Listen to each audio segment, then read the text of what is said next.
Tonight, in the presence of Her Majesty Her Royal Highness the Duchess of York, you'll see stars from stage, screen and television. Nana Mouskouri, the two Ronnies, Petula Clark, Victor Borg, the Peking Opera, Paul McCartney, Cagney and Lacey, and the ageless Dame Margot Fontaine, and of course many surprise guests.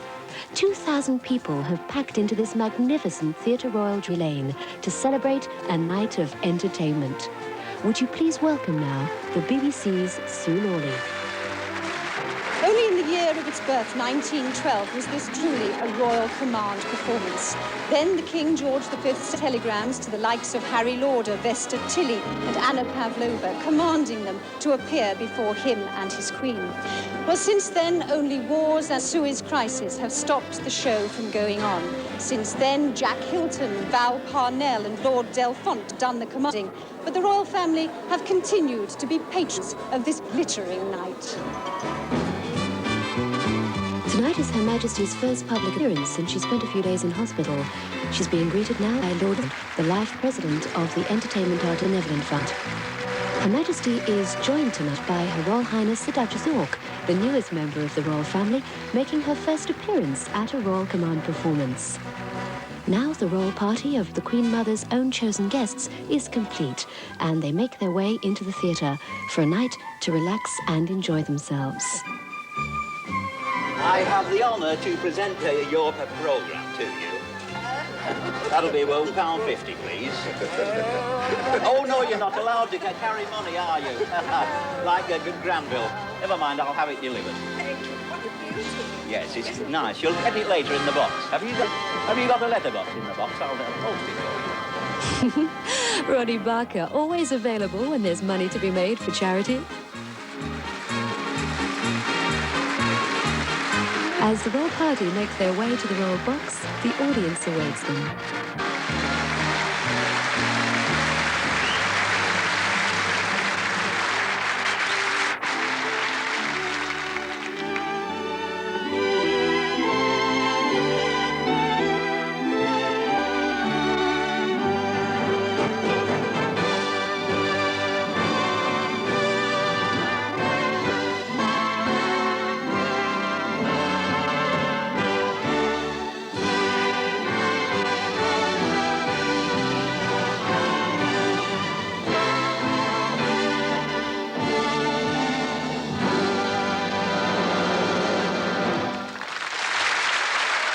A heartfelt welcome for a much-loved lady.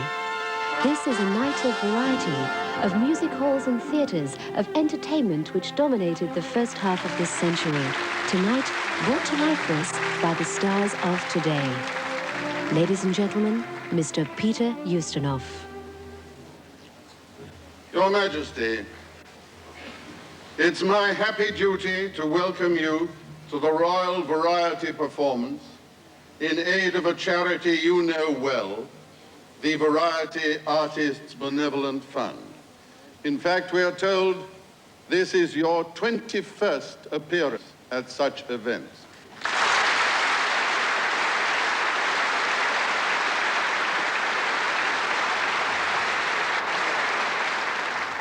A very happy coming of age.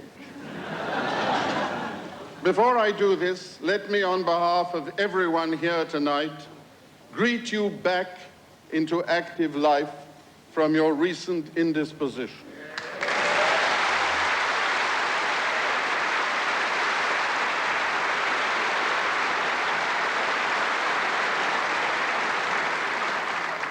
We are all most delighted that this is your first public engagement after your convalescence, and we sincerely hope that tonight will contribute to your well-being.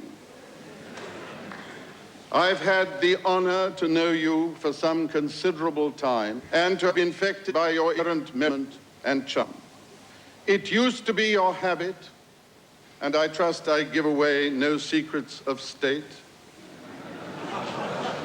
to make your guests offers they could not refuse in the shape of delicious toffee. And then, when both rows of teeth were inextricably locked, you would ask them their opinion of the latest play by T.S. Eliot.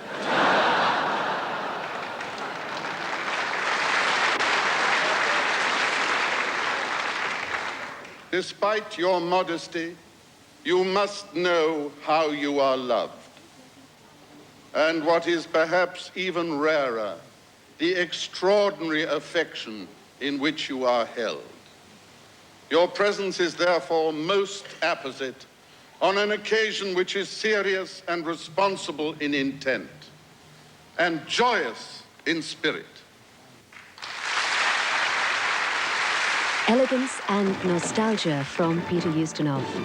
And now, a lady never without a song, Petula Clark.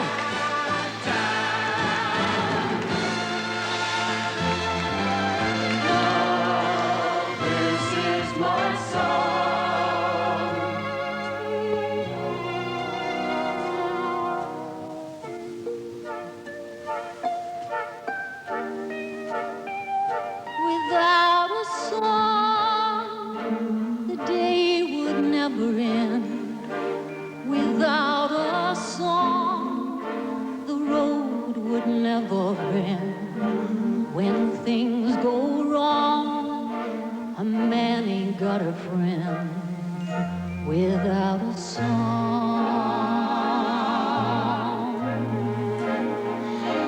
That field of corn will never see a plow. That field of corn would be deserted now. A man is born, but he's no good or how without a song. I've got my trouble and woe, but sure as I know that Jordan will roll, I'll get along as long as a song is deep in my soul.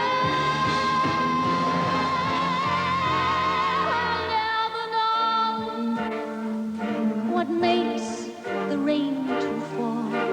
I'll never know what makes the grass so tall. I only know there ain't no love at all without a song. Love, this is my song. Here is a song, a serenade to you. The world cannot be wrong if in this world there is you. Ce sont des mots de tous les jours. Pourtant, ce sont des mots d'amour. L'amour, c'est ma chanson. Here is a song, a serenade to you. The day will come, I hope it's not too late. We'll rise as life and learn to deal with hate.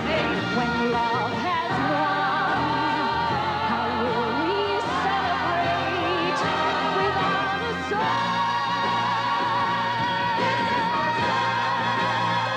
Cyd Charisse, a song.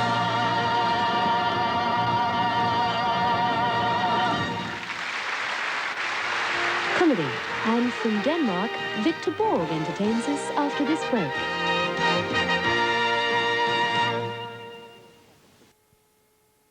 The parts no other comedian can reach, Victor Borg.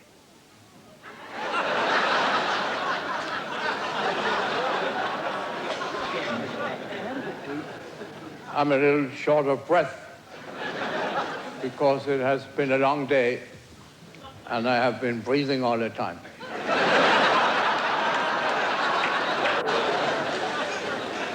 Do you care piano music? Too bad. Well, it is always a big question for me to choose something to play. But I think I will talk a little and play a little about Mozart, the Danish composer, Hans Christian Mozart.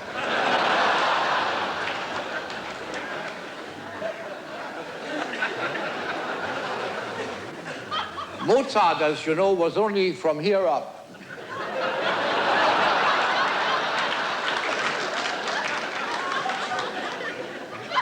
He was, we call, a bust. In spite of that, cap.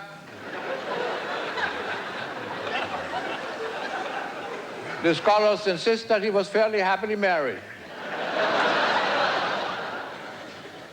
But Mrs. Mozart wasn't.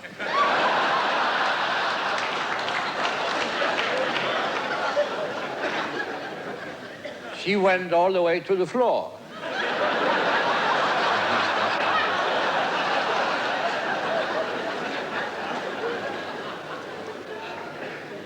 I shall now go to the piano. You didn't think we had one. We might not. I told you. Well, if the piano went up there, I would go up with it.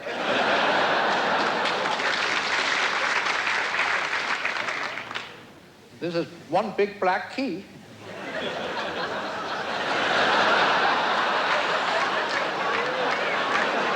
Oh, I'm sorry. This is a wonderful piano. It's a shame these big fat opera singers always lean against them and bend them, isn't it a shame? The heavy RS. And now,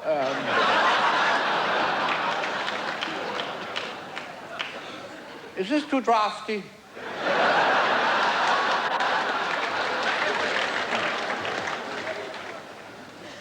Pardon me for sitting down, but it's...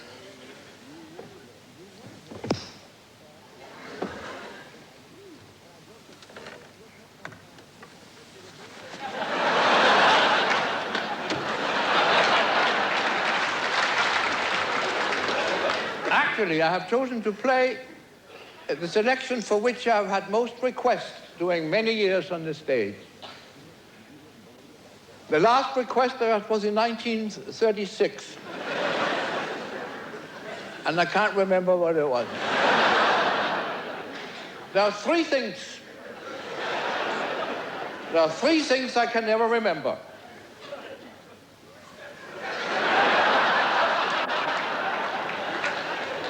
Four.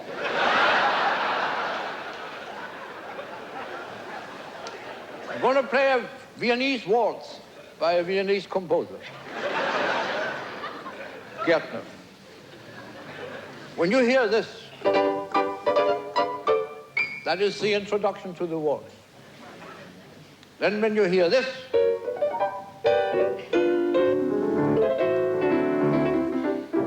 that is the main theme of the waltz. Then when you hear this,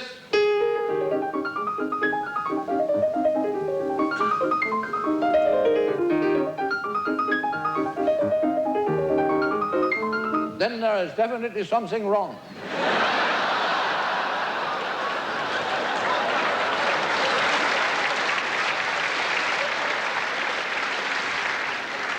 Because that's Chopin. Oh, now I remember. I was going to speak about Mozart. I'm going to play an opera in four flats because he had to move 3 times.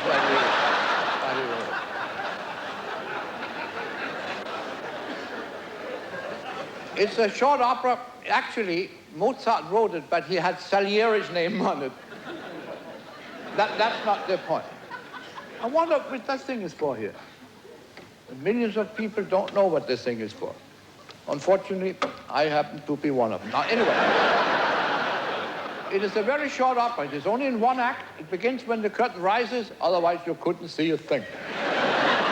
On the stage are 2 large trees, one on this side and one on the other side. First, the tenor comes in. He's supposed to meet his soprano, who hasn't arrived yet, of course. And when she comes in later, she can't find him because he has hidden himself. Hidden.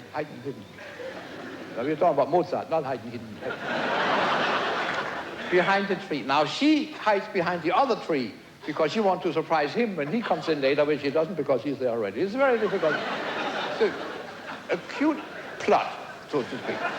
Now the chorus comes in, but nobody knows why except Mozart, and he's dead.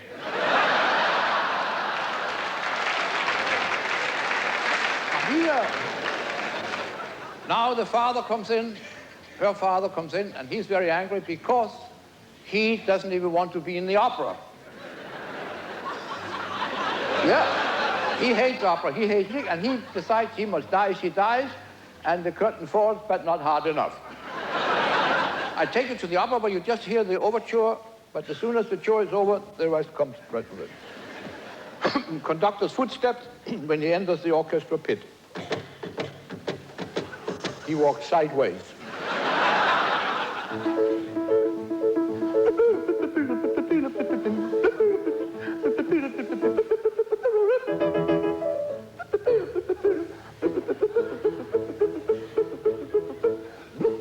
The conductor is a little hoarse. Yeah.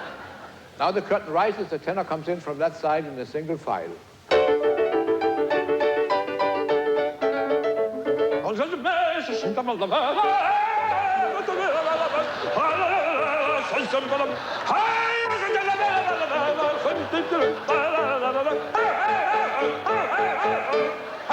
And he goes behind the tree right away.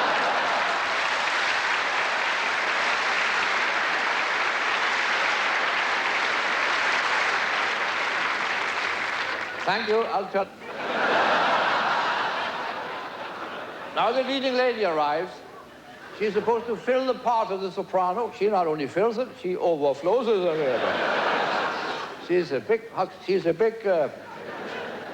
soprano. She's about 4.5 feet tall, lying down. She arrives in a single pile. Her voice reaches part of the body other singers never heard of.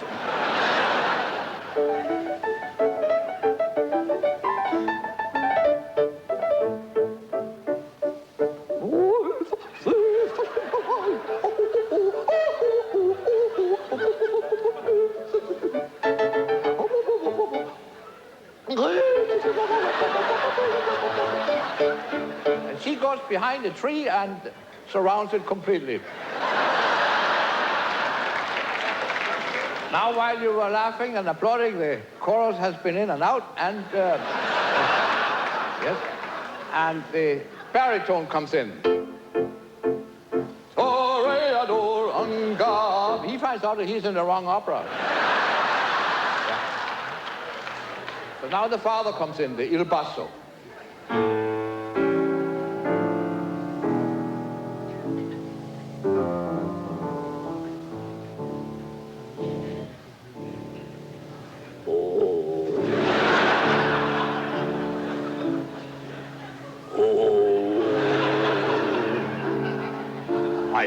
Meine Herren, aufstehen, die Erde, und Leute, Well, how low can a man get?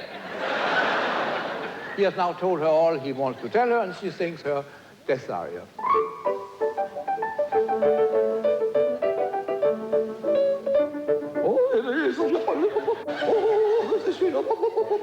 To make a long story short, she dies by stabbing herself between the two big trees there on the stage.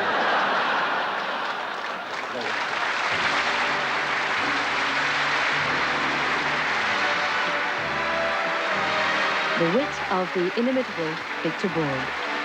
The cavalcade of stars, including Lulu and Mouskouri, continues following the break. The appearance on television, the boundless energy of the Peking Opera.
Peking Opera, bringing life and colour to the Theatre Royal stage. And now, a lady with a very special talent, Victoria Wood.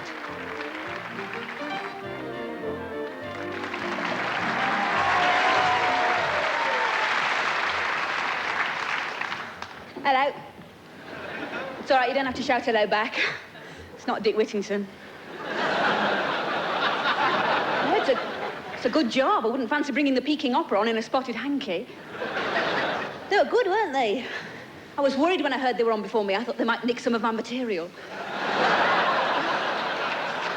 Oh, please, no time. No. I haven't got very long, unless some scenery gets stuck, in which case I've got ages. I'll just tell you a little bit about myself. I've done lots of things in show business. I started in school plays, really. It was a girls' school, and I used to get all the men's parts, because I was the only one who didn't mind wearing a moustache and out of the hair from the hockey captain's kneecaps. She was a hairy girl. We thought they were shin pads. But my first proper job in television was on Upstairs, Downstairs. I had this sort of behind-the-scenes role. I had to hide under the kitchen table. And when anybody forgot the words or there was a nasty silence, I used to bite Mrs. Bridges on the ankle. And she'd go, "Oh, Ruby!" And Ruby would burst into and then I got my big break, which some of you might know was working with the award-winning actress Julie Walters, and everything changed. She went on to an Oscar nomination for Educating Rita. I went on Bullseye and won a tankard. But it's lovely to be here. Well, it's lovely to have got here, because I'd never been here before. And they said to me, "No, you can't miss it. It's a big old building." Well, I turned the wrong way off the Strand. I did 20 minutes in the Seaman's Mission. But it's so lovely to be here. It's a beautiful theatre. It's terrible backstage. We're so overcrowded. I'm sharing a dressing room with Peter Ustinov. He's taken all the hangers. And there's been a lot of bad feeling about these costumes. I said, I'm quite happy. I don't mind wearing one of Wainsley's old housecoats. And there's no refreshments backstage. I tell you, Angela Rippon has been very popular this afternoon because she thought to bring a kettle and a low-fat Horlicks. Oh, excuse me. Oh, sorry, I'm just having a bit of trouble with my Playtex discontinued. Sorry. Terrible things, bras. I read this thing once in a magazine, and it was a test to see whether you needed to wear one or not. And the test was, if you could hold a pencil underneath. It was very depressing for me. I think I could hold a small branch of W.H. Smith under one.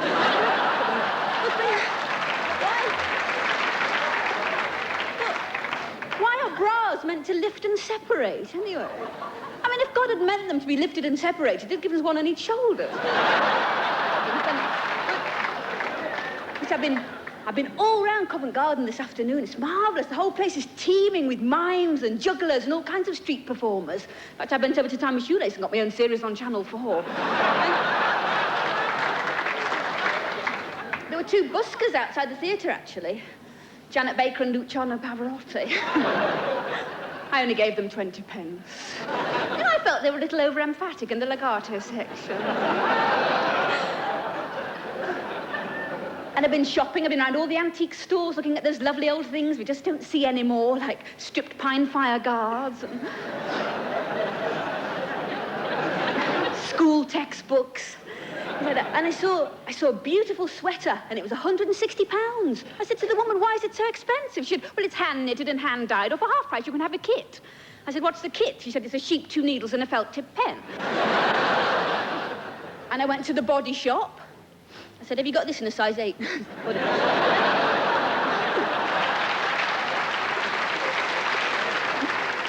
Look, I've got to go, I think, because they're all waving at me, and I don't think they're saying hello. So, I've got to go down the all-night chemist. I've got, you know that little stuff that you get for blocked noses? It's great. It comes in a little bottle, and you stick it up your nose, and you go, and it all goes. And you think, that's marvellous. Where does it go? Take your socks off and you find out. Thank you. Good night.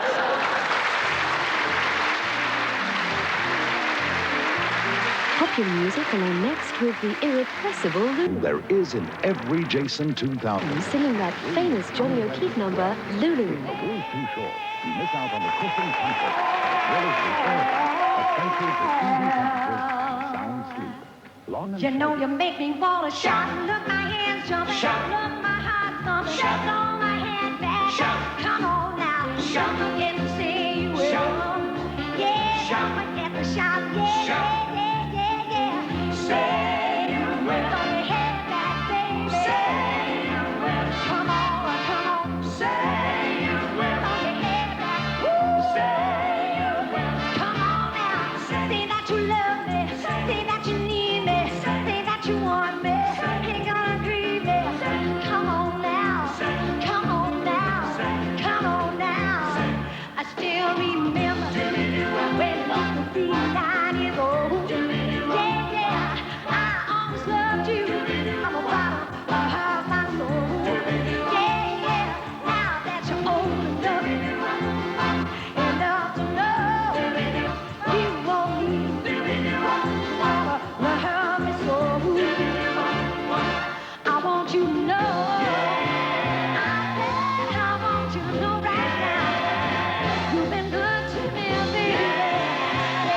make me wanna shout, woo, shout, woo, shout, woo, shout, woo, shout. Take it easy, take it easy, all right.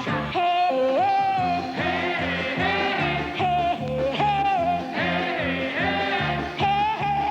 hey, hey, hey, yeah. Shout now, jump up and shout now. Everybody shout now, everybody shout now. Everybody shout, shout, shout, shout, shout, shout. Oh, shout, shout, shout, shout, shout, shout. Oh, shout, shout, shout, shout, shout. Oh, shout. Well, I feel, right.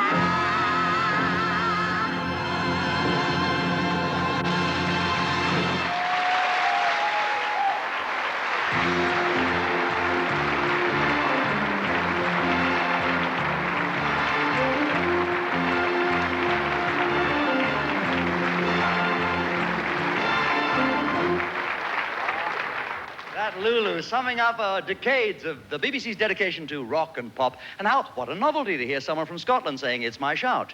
Thank heaven Scots people have a great sense of humor. You know, it's been a great week this week to welcome back Their Royal Highnesses, the Prince and Princess of Wales, from their royal visit to the Middle East, which is a very delicate diplomatic issue. After all, they do things very differently over there. You know, they have the drinks first and the whip round after. Yeah, sure. They do everything the other way around over there. You know, you commit adultery, you get stoned. In Britain, we do it the other way around. Fortunately, we have an American tonight who knows exactly how to juggle the issues and balance the various components and catch the consequences. I had the pleasure of introducing this remarkable American twice to British audiences on television. Now it's my pleasure to do it for the third time. A great comic original. Ladies and gentlemen, Michael Davis.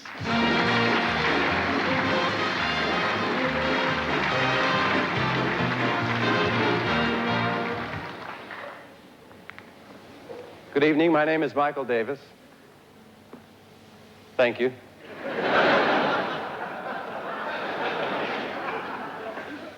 Before I begin my act, I'd like to explain an old show business expression. They say a comic says funny things, but a comedian says things funny. This makes me a juggler. I have an unusual philosophy about the art of juggling. I don't get to how men.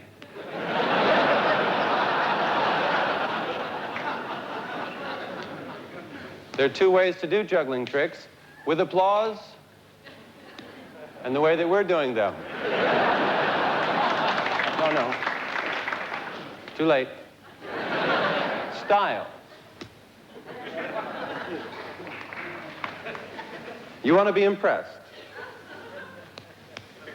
No, it's not a difficult trick. I can tell from your reaction.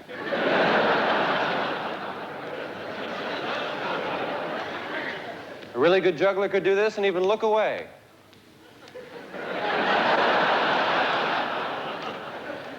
Glancing around the room.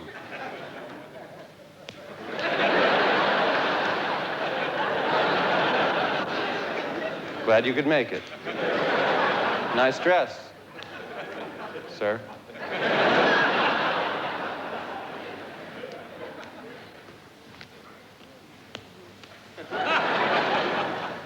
And now, without breaking stride, the object is, of course, to expand. Watch as I place the third ball into the pattern.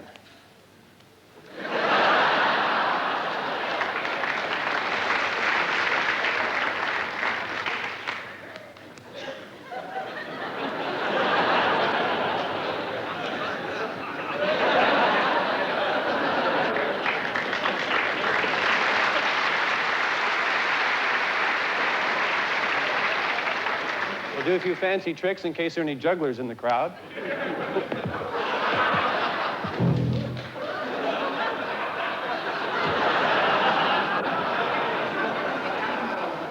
You may wonder why I threw that ball over there. So am I.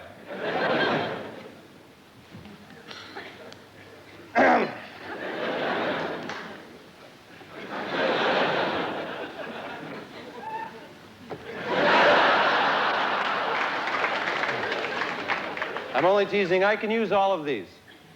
If I get rid of all of these. I like to do a quick impression that I call juggling on a motorcycle.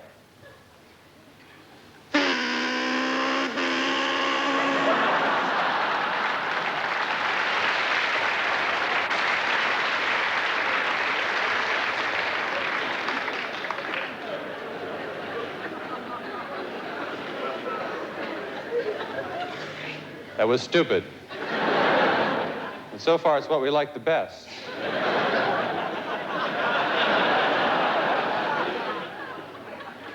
Find that frightening. Sometimes it's not important how many in terms of quantity. Is it affected by gravity? Or does the Earth suck?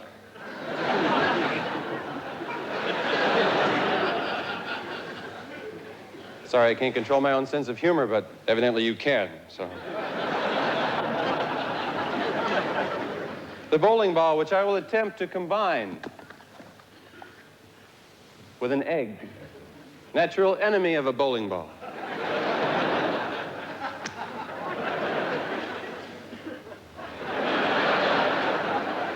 The third object. The trick is to eat the apple while juggling. First, a volunteer, you, sir, please. Examine it quickly. I'd like you to throw it back to me. I'll tell you when.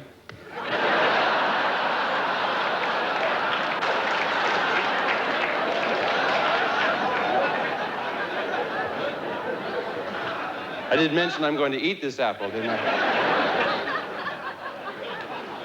I hate to waste it. There are people juggling in India. Try it again.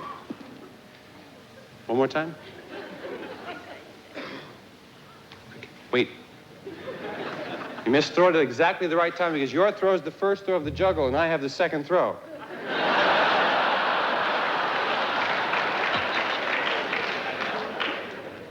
Did I hear the drummer?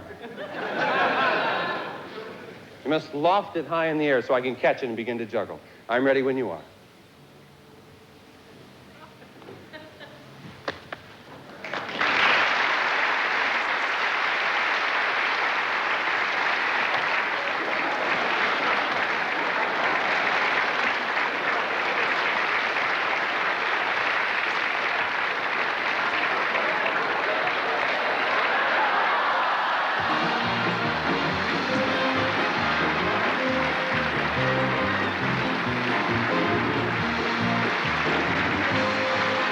The stars of the Emmy Award-winning Cagney and Lacey, with their tribute to the royal family, join us when we return after this break.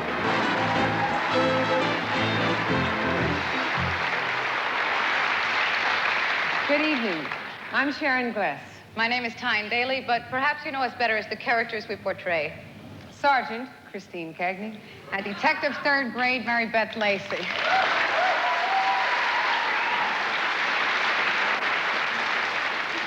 We're here tonight to lend our voices to celebrate the 50th year of BBC TV.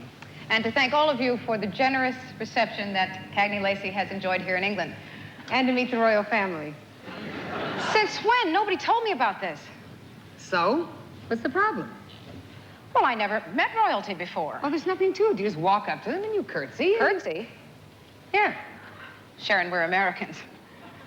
Have you ever met a queen before? A real one? All right, I can curtsy. What else do we have to do? Well, then you chat for a couple of minutes. Huh? Talking. Oh, talking. I can do talking. Good, good. Hello, Princess Diana. How are all those kids? Time. This is my colleague, Sharon Gless. Oh, Sorry, Prince. We can't make it for lunch. How about, tea? Time? What? I'm getting comfortable with this. Would you pull yourself together? She's sitting right over there. Where? Right there. Well, we're on for tea, then.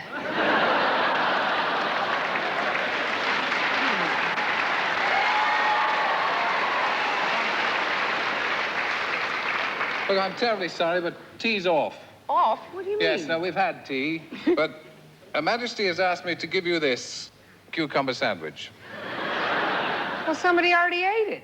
One of the corgis had a bit of a nibble of it, yes. Incidentally, it's great. Outside, as I came in, one of those NYPD cars of yours with the lights flashing and everything. That'll be exciting Yeah, tonight, is it? it's been clamped. Huh? Yeah. What does that mean? It's the old Denver boot. And incidentally, there are members of the London Metropolitan Police crave an audience with you. So can we go now, please? Shouldn't we say goodnight? Well, quickly, yeah. Good night. To the audience. The audience. Oh, good night. From the stars of American television, we travel back now to the year 1936, the year British television was born. Here's looking at you from out of the blue. Don't make a fuss, but settle down and look at us. This wonderful age goes to show that all the world is estranged. First you heard, now you see, and you wonder what the next thing on the list will be. What out of the blue, we're just peeping through to say how do. Here's looking at you. 1, 2, button your shoe, put on your coat and hat. I play a game like that while I'm waiting for you. 3, 4, open the door, hurry for heaven's sake. I have a step to take while I'm waiting for you. 5, 6, a heart just drinks as a picture on your charms. 7, 8, and you walk into my arms. 9, 10, kiss me again, tell me you get a thrill. Just as I hope you will, while I'm waiting for you.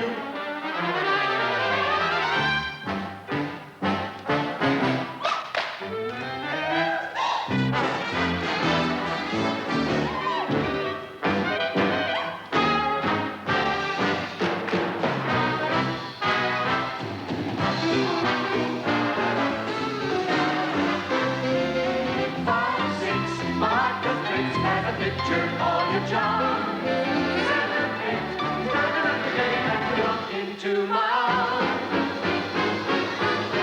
9, 10, kiss me again, tell me you get a thrill. Just as I hope you will, while I'm waiting for you. From those early days of vaudeville, Alan Randall pays tribute to that laughable man, George Formby. Now I go cleaning windows to earn an honest bob. Foreign knows that I hear it's an interesting job. Now it's a job that just suits me. The window cleaner you would be if you can see what I can see. When I'm cleaning windows in my profession I work hard, but I'll never stop. I'll climb that blinking ladder till I get right to the top. The blushing bride looks divine. The bridegroom is doing fine. I'd rather have his job than mine when I'm cleaning windows. Mr. Wood now, oh Mr. Wood, what shall I do? I've got the kind of Chinese limehouse laundry blues. That funny feeling keeps rang me stealing. Oh, won't you throw your sweetheart overdue? Now Mr. Wood, he's got a laundry kind of tricky. He starts me shirt and collars, but he never touched me waistcoat, Mr. Wu. I'm telling you, I've got the kind of Chinese limehouse laundry blues. You can all sing this one, I'm leaning on the lamppost of the... Come on, let's see you sing. Come on, all together. Oh, me. Oh, my. Oh, my. Oh, blimey. I own the little lady. Champion. Now I don't know when she'll get away. She doesn't always get away. Anyway, I know that she'll try. Oh, me. Oh, my. Getting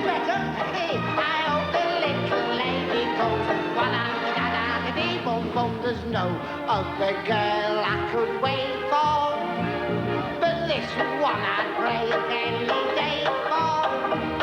I won't have to ask what's late for. Your turn, she wouldn't leave me flat, she's not a... Now she's absolutely wonderful, she's marvelous and beautiful, and everyone can understand why. I'll be leaning on the lamppost in the corner of the street, in case a certain little lady goes. It's turned out nice again, I hope the little lady passes by. Have a rest now.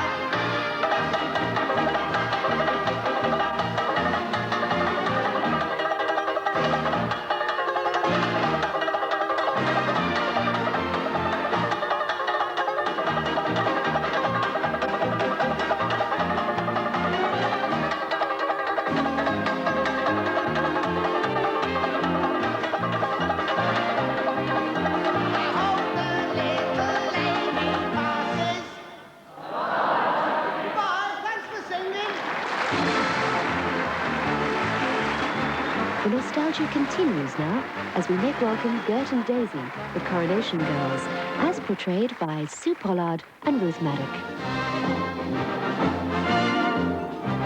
And now we're going to sing you a song. The Coronation Girls. We're going to take it back to 1910. None of you will be old enough to remember, but here we go. Woo. Now who we are and what we are, we guess you'd like to know. We were reigning beauties 20 years ago. In Coronation Year, we captured high society. And now we come to celebrate our silver jubilee. Oh, star, didn't we make a star? Didn't we get the boys a treat in Coronation Year? Different then was our evening dress. Our backs were covered up, more or less. But the other way round was a big success in Coronation Year. Woo! We rode our cycles in the park and cantered in the row. At Covent Garden Opera, we talked all through the show. We waited till the curtain rose and floated in with pride. The toy vision wasn't there to make us wait outside. Oh, sir, didn't we make a star? Didn't we get the boys a treat in Coronation Year? For outdoor games we had no thoughts, and we never played on tennis courts. But we knew some damn good indoor sport in Coronation Year. Oh, star, didn't we make a star? Didn't we give the boys a treat in Coronation Year? With horseback riding, I didn't agree. It gave me a headache, don't you see? Yes, well, it had the reverse effect with me in Coronation Year. Rascal we were, you have no idea. Now all you girls are lucky cause your dress is up to date. You get a lot of freedom where the air can circulate. We had to pull our stays in till our waists were 22. It made it hard for lots of things a girl would like to do. Oh, star, didn't we make a star? Didn't we give the boys a treat in Coronation Year? Our pickles were rather underdone, so we patted them here and there for fun. But our built-up-areas took the fun in Coronation Year. Our trousseaux weren't a bit like yours, and we never wore shorts out of doors. But you walked with me, I bottom dog in Coronation Year.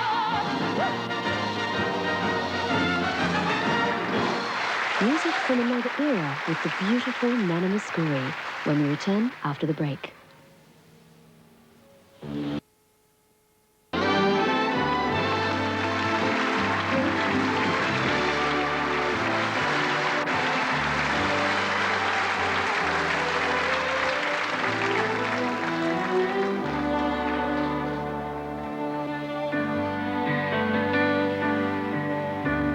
Only love can make a memory. Only love can make a moment last. You were there and all the world was young and all its songs unsung. And I remember you and when love was all you were living for, and how you gave that love to me. Only then I felt my heart was free. I was part of you, and you were all of me. Warm were the days and the nights of those years, painted in a colors to outshine the sun. All of the words and the dreams and the tears live in my remembrance. Only love can make a memory. Only love can make that moment last.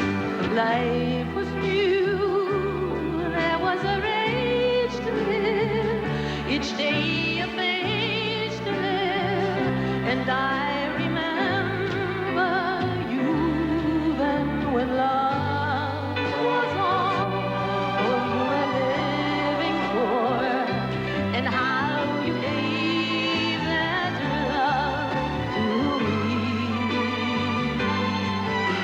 Only then I knew my heart was free.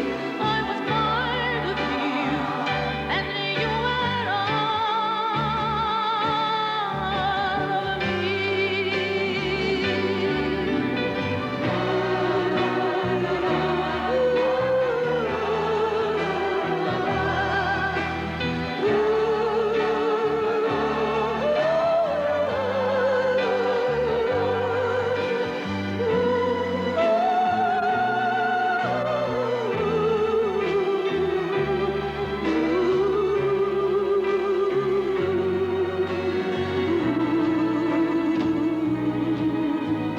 Only love can make a memory.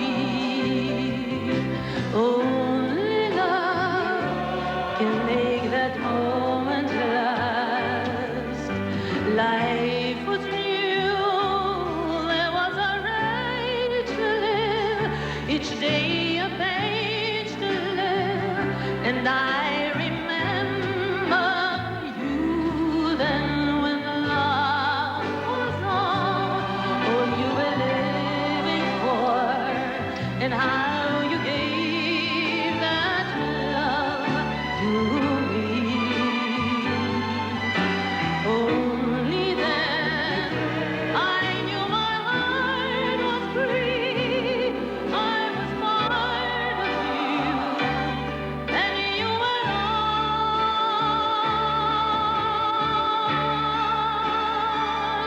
all of me.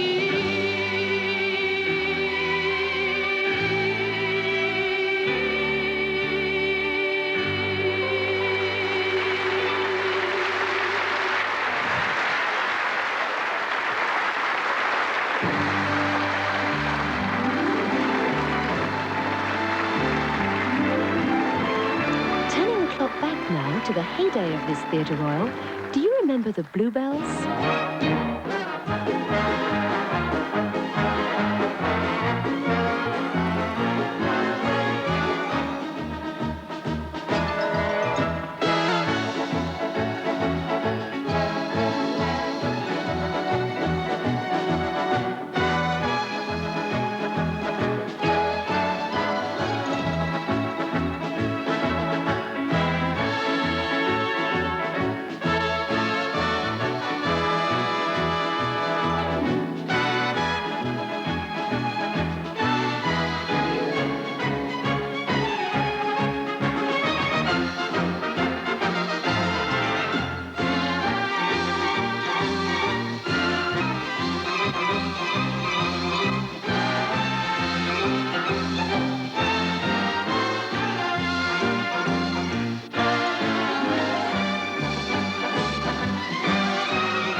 Come tonight, Max Bygraves, Ronnie Corbett, David Frost, and the ageless Dame Margot Fontaine. The good old days! In the good old summertime, in the good old summertime, strolling through the shady lane with a babe in mind. You hold her hand and she holds yours, and that's a very good sign that she's your tootsie wootsy in the good old summertime. By the light of the silvery moon, I want to spoon to my honey a cool love tune. Honeymoon, keep us shining in June. Your silvery beams will bring us dreams. We'll be cuddling soon by the silvery moon. Your silvery beams will bring us dreams. We'll be cuddling soon by the silvery moon.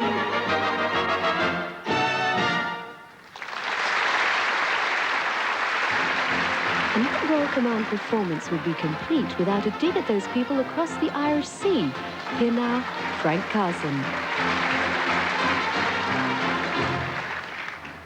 Since many of you have been in more than 20 minutes, you will have missed the national news on ITN. The Argentinians have declared war on Ireland. They've taken the key off the top of the corned beef tins.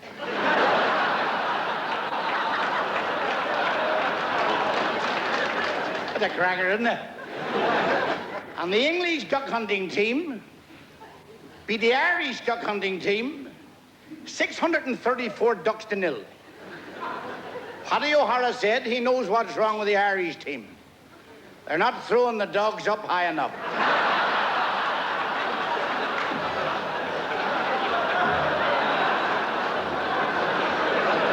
Well, I said to me, my wife's an angel. I says, you're lucky mine's still alive. I had her down in Modern Tussauds and I brought her into the Chamber of Horrors. The attending up, he said, tell your missus to keep moving, we're stock taking. I took her to the doctor. Even I laugh, and I hear them every night. I took her to the doctor. I said, this woman frightens me. She thinks she's a fridge. He said, it'll do you no harm. I said, well, she sleeps with her mouth open and the light keeps me awake. The way I tell him it, eh? I'm too good for this dump, you know. I have a bad night. The officer said, Murphy, it's her. Go down to the pigeon loft. There's a very important message in from brigade headquarters concerning our strategic withdrawal. Bring back the message from the pigeon. Right, sir. We're bringing back, sir. I brought back the message, sir. Round the pigeon, sir. I said, all right, Murphy. What's the message? He says, what the...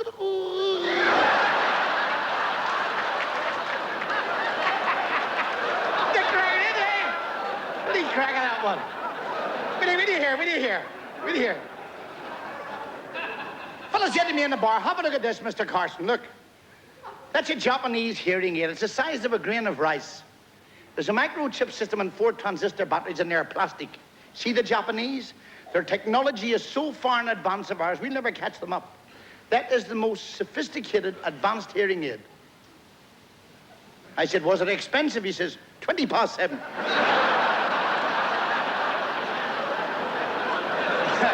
Well, don't forget and watch my new television series on Channel 4. It's called Looking Back. Starts at 8:30 and finishes at 2:45. From me, Frank Carson, news at 10, transferred to the BBC. Good night, all.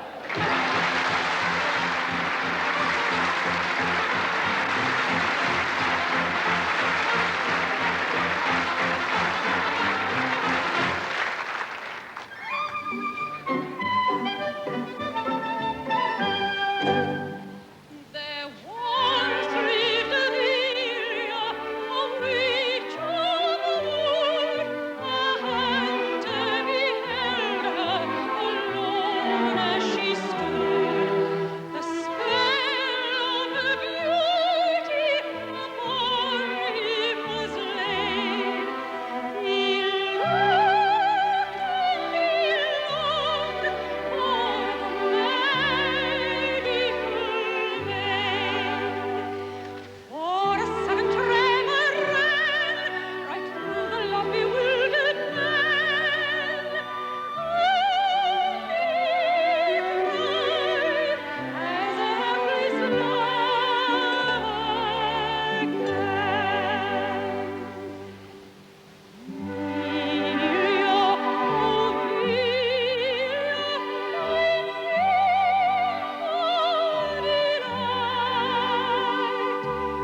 McCartney performs his latest hit when the Royal Command performance returns after the break. David Frost. Your Majesty, Your Royal Highnesses, my lords, ladies and gentlemen, in a few minutes now, we shall be celebrating the second 50 years of British television.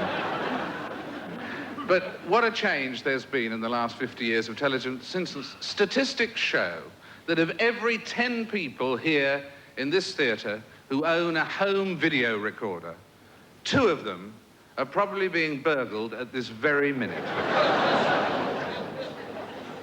And statistics in Pravda today show that, in fact, 62% of homes in Moscow have a video camera. But of those, only 5% know about it.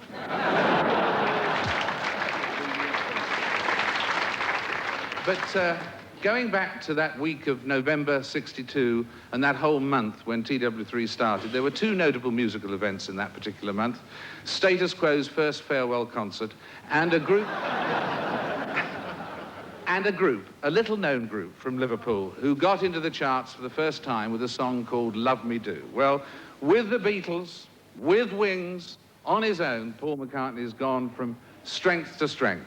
His entry in the Guinness Book of Records Hall of Fame refers to his unparalleled achievement and contribution to popular music, both as a composer and as a performer. 43 1 million sellers, 67 gold discs, yesterday the most recorded song in history. Now here with the first performance, the first public and television performance of his latest composition, Mr. Paul McCartney.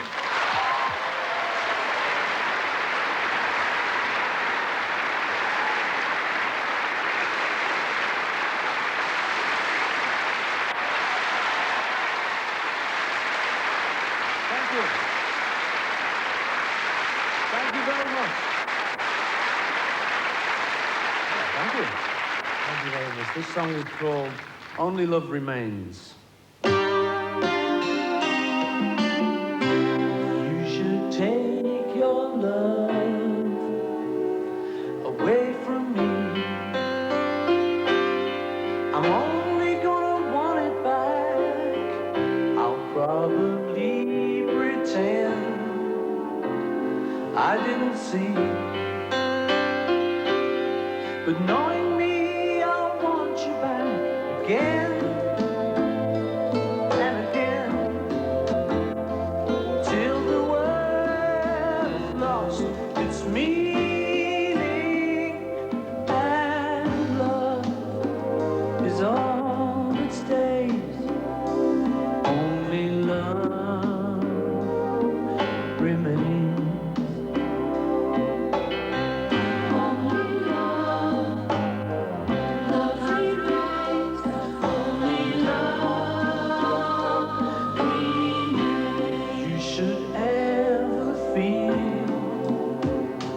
Something's wrong. I'm gonna wanna put it right to bring a happy ending to our song. I carry on believing in a love. If your love was to trickle through my fingers,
very much. I've been asked to come on and say a few little. I'm a little bit nervous, to be honest. You know, slightly nervous. Haven't been so nervous since I found myself in the gents with Shaking Stephen.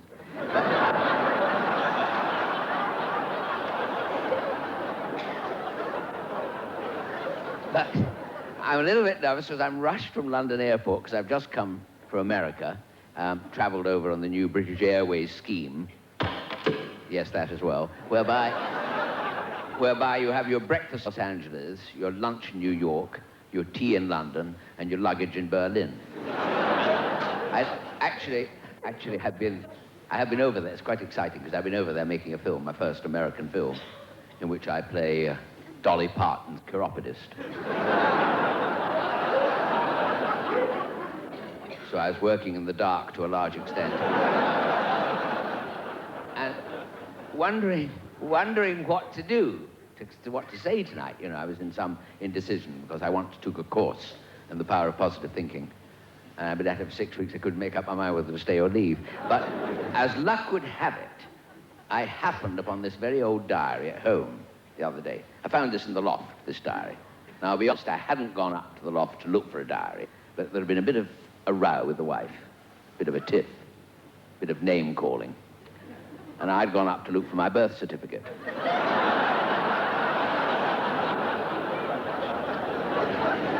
It was one of these silly rows that you have, you know. I said, well, Anne, I think you're giving too much of your homemade seedy cake to the window cleaner. He's running up and down the ladder, tapping his nose in the window pane, saying, who's a cheeky boy, then? Who's a cheeky boy? I wouldn't have minded if I was changing my trousers at the time. Anyway, I found this very old diary, and this goes back to 1944, this diary, as I look at it. The year I discovered girls. Well, I didn't actually discover them, you know. I knew all along they were the ones with lumpy chests and squeaky voices. I didn't realize they had any. I was a very developer, you see. When we used to play doctors and nurses in Linda Marchbank's garden shed, I was always the one they sent for more bandages. And by the time I got back, Linda Marchbank was up and about and fully recovered.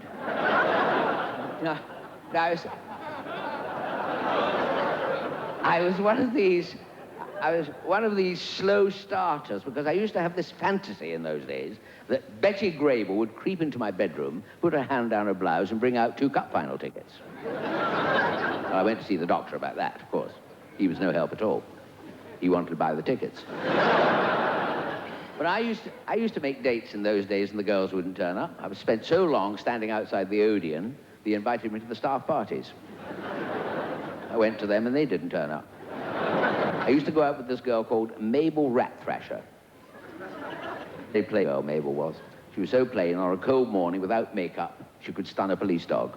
But courtship was so different in those days, wasn't it? Everybody, you know, you saw girls home and you picked them up at home and all. And these days, it's quite... I mean, my daughter, the other day, came home with someone from another galaxy. Who'd obviously tried to take on human form, but failed, you know. He was half man, half sofa. She said his name was Peter, and he was training to be a doctor. He didn't look bright enough to be a patient to me. However, I kept my cool. I kept very calm. I said, tell him we are earthlings. And we mean him no harm. Now take him back to where you found him and try not to get any on your shoes. I'm pleased to tell you that the place she did not find him was at the stage door of the Victoria Palace, because 2 reasons, but mainly it's a very slinky way into the next item. Here from that very theatre, the show playing that theatre at the moment, singing Fish and Chips, Nicholas Parsons, Paul Nicholas, and the entire company of Charlie Girl.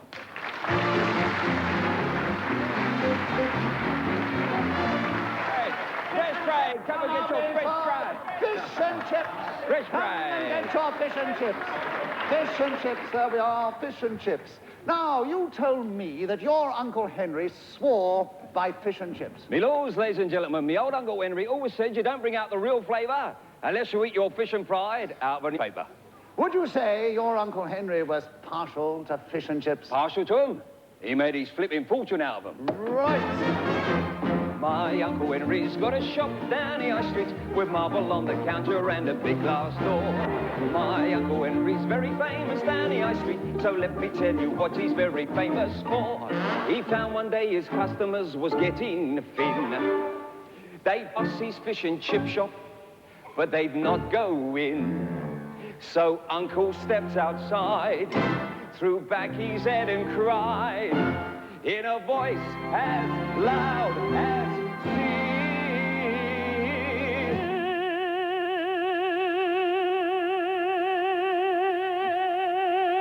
Gracias. That's all right, mate. Ho, ho, ho.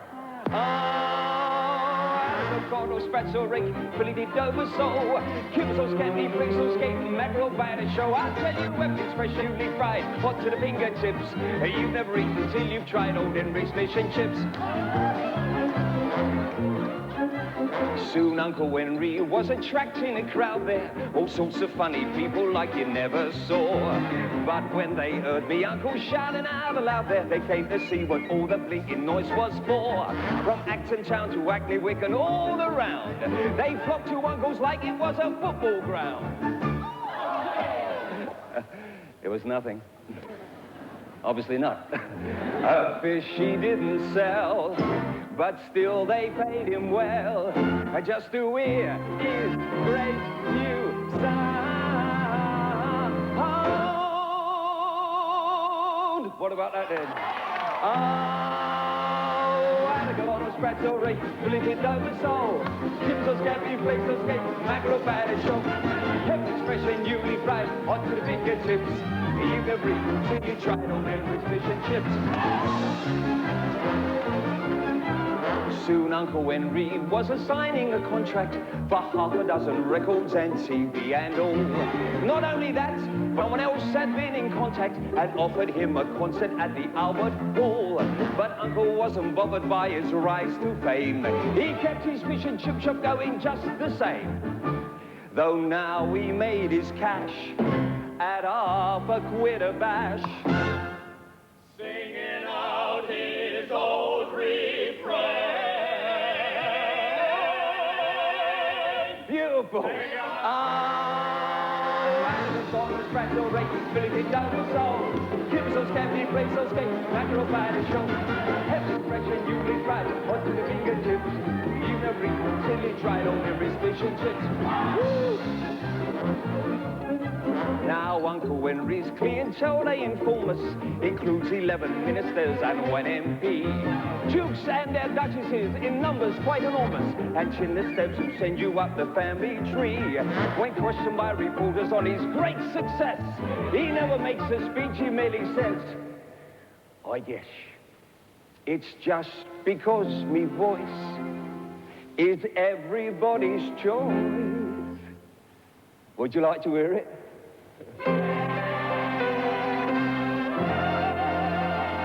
I thought you might. Oh,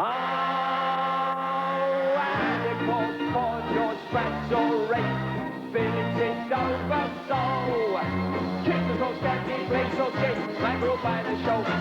Everything's fresh and newly fried, off to the fingertips. You've never eaten till you tried old Henry's fish and chips. And it goes on your sprazzo, rake, Billy di Dover, so chips or scampi, flakes or skate, mackerel by the show. Everything's fresh and newly fried, off to the fingertips. You've never eaten till you tried old Henry's fish and chips.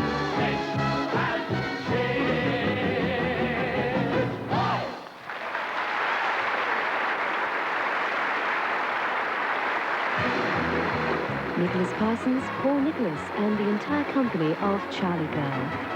Following this break, Dame Margot Fontaine turns back clock.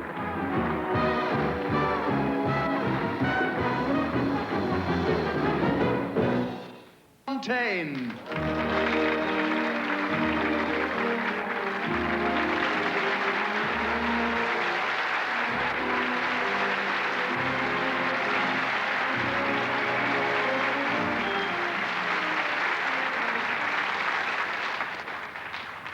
Thank you. Good evening.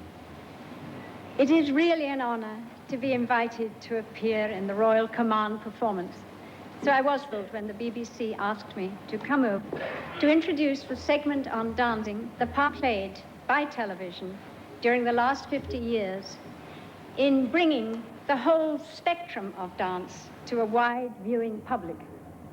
As a matter of fact, I must have been in the first ballet performance ever televised when we did Frederick Ashton's Facade only 2 weeks after transmissions began from the old Alexandra Palace.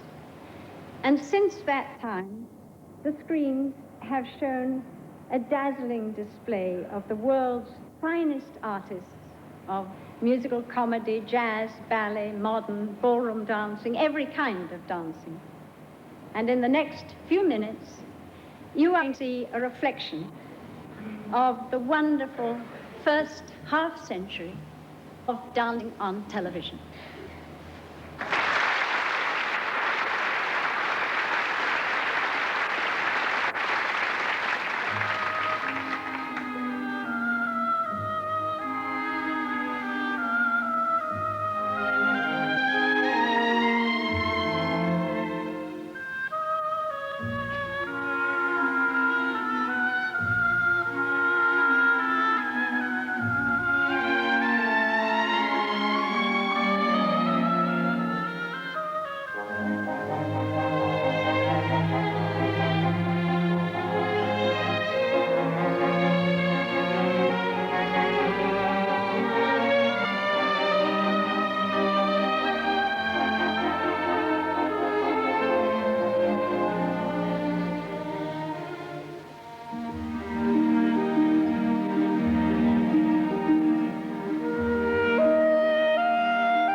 Byron Casey and Stephen Jeffries of the Royal Ballet with the Grand Pas de Deux from the Two Pigeons.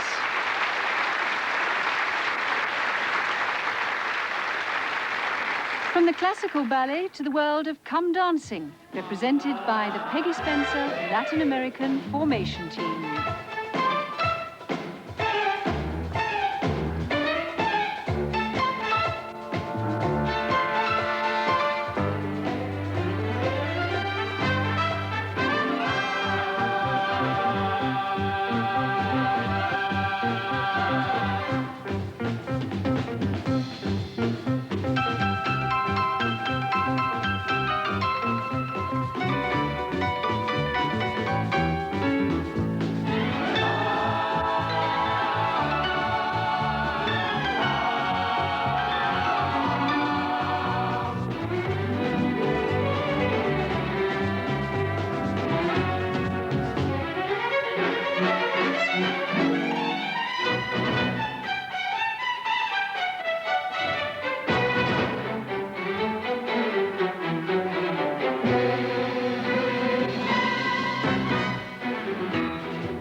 And still to come, the legendary Cyd Charisse, Stephan Grappelli, as Martin Webb recalls the magic of Gracie Fields.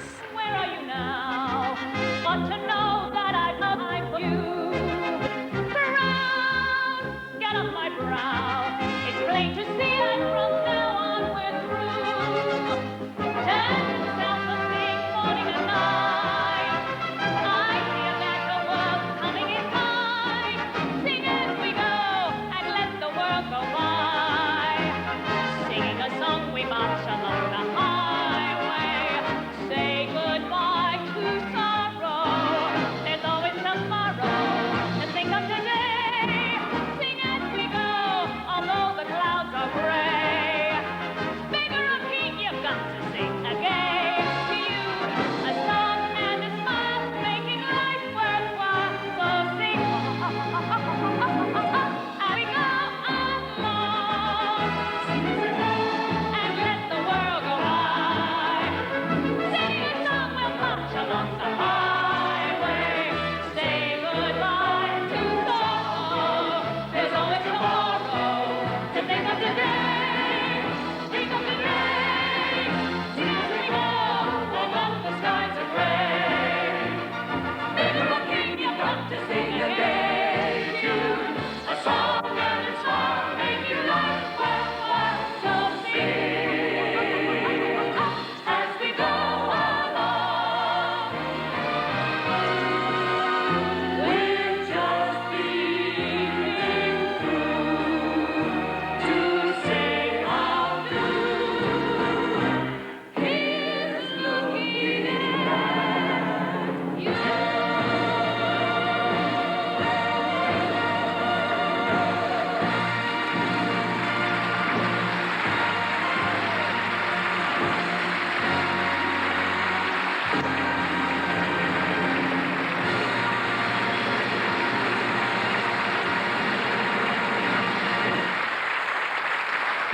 Yes, the Maries. And now Bob Monkhouse and his thoughts on the influence of television on our lives. Your Majesty, Your Royal Highnesses, my lords, ladies and gentlemen, wasn't that a lovely glimpse? 1936. The days before television came along to kill the art of conversation. Do you remember before you had a television set? Do you remember that? I mean, we all used to sit around and look at one another and converse and say things like, my God, I wish we had a television set. And then you look back at these years, it's hard to believe that along in 1985 came ITV. Do you know, I saw Lord Great a week ago, and I said, Lou, do you know, it's 31 years since I did a show for you on television. And Lou said, don't drive me mad, the check's in the post. Here we are now celebrating 50 years of BBC TV. I may say I'm very thrilled because my agent said to me, one more royal show and you'll get a decoration, which I'm very thrilled about. What the hell am I going to do with this? I think really being on here is rather special for me because I am the only performer on the stage tonight appearing by royal command. I was standing in the wings and Terry Wogan said, get on.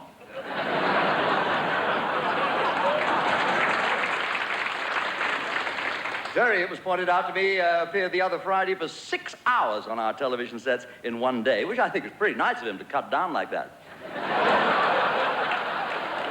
I'm very glad to get out here. I may say to you, it's a relief. There's more people back there than there are out here. It is hell back there. Security everywhere. Cagney and Lacey. It's the first time they performed with people who are better armed than they are.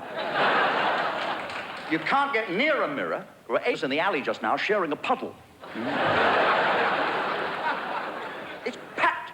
Paul Daniels just pulled Ronnie Corbett out of his top hat, which is pretty embarrassing because the little chap was changing in there. There's Ken Dodd in one corner timing his act.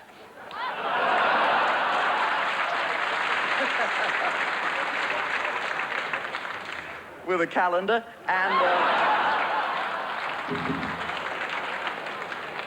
I stumbled and fell against Miss Mouskouri. Oh, my God, I did feel an honor. And there's panic, too. There's poor Marty Kane standing there with nothing on but a fuzzy white wig and fuzzy white slippers. She looks like a Q-tip. And so she'll be a little nervous when she comes out here. Would you be very kind in that box? Make her feel at home. Criticize her act.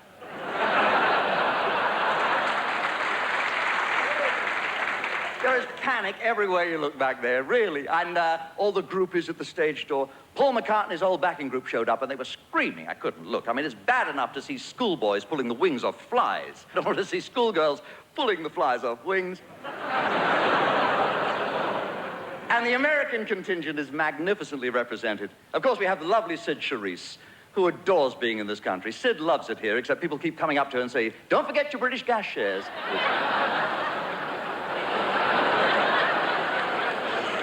Gets her down just a little bit. Of course, it is exciting that everything in televisual terms is represented here tonight, except for game shows and politics. But then they don't go together, really, game shows and politics. You can't imagine, for example, Cecil Parkinson introducing Who's Baby. It wouldn't seem right. You know what I mean? Jeffrey Archer on The Price is Right.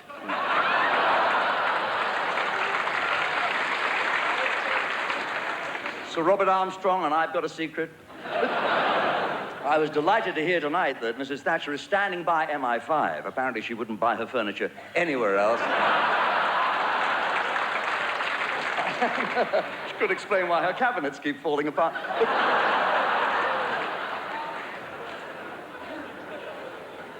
Amazing lady. I think Mrs. Thatcher would like it if politics were more like BBC television. Just for example, Leon Britton could mystically reappear in the shower and she could pretend the last 12 months had all been a dream. In fact, it's still uncommon in this world for a lady to reach the top in politics, but not in television. The BBC screens have always given a fair share to the fair sex. And these fabulous ambassadors come to us tonight from the world of news and song and dance and comedy. Ladies and gentlemen, meet some ladies of the BBC.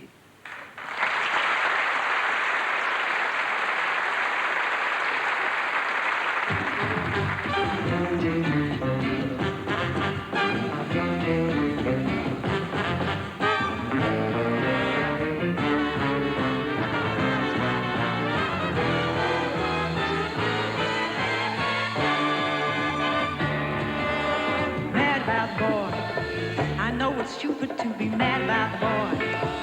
Although I'm ashamed of it, I must admit the sleepless nights I've had about that boy. On the silver screen of my foolish heart is loose, although I must admit that here and there are traces of the cat about that boy. Lord knows I'm not a schoolgirl.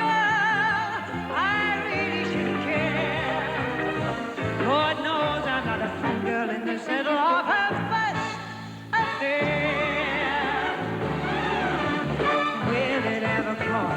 This odd diversity of misery and joy.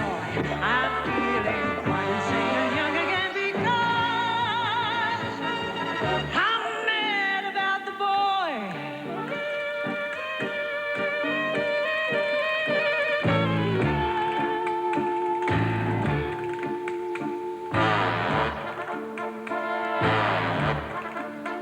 Whatever Lola wants, Lola gets. And little man, little Lola wants you. There's no exception to the rule. She's irresistible, you fool. Give in. Give in. Lord knows I'm not a fool, girl. I really shouldn't care. Lord knows I'm feeling young again and quite insane because I'm mad about the boy. Yes, I'm mad about the boy. I'm mad, just mad about that boy.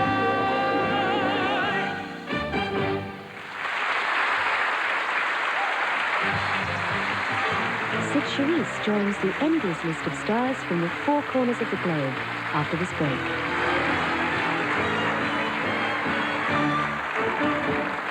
Here now, the legendary Cyd Charisse.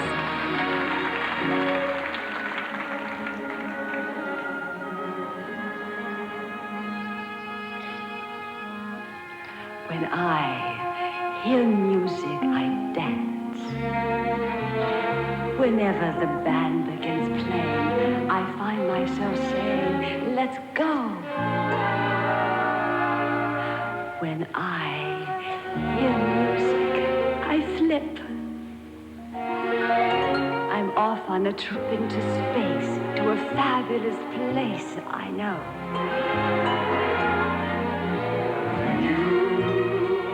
Hear music fly, so rise up and run with this gal's going wrong, and that's high.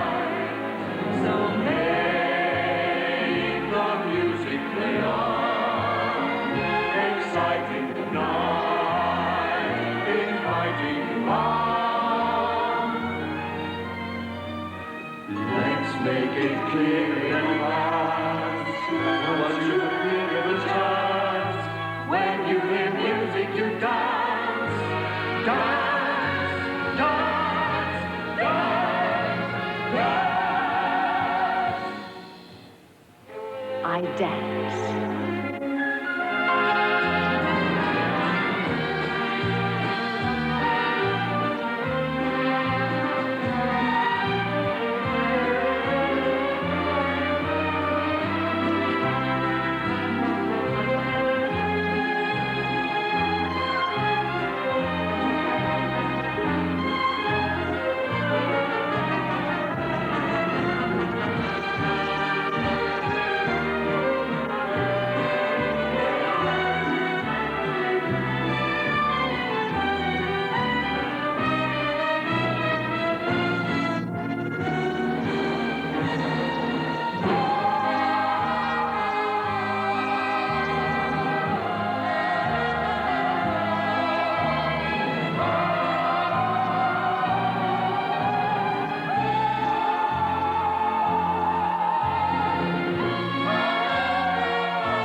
elegant and graceful as ever, Cyd Charisse dancing there with some of the cast of Charlie Bear.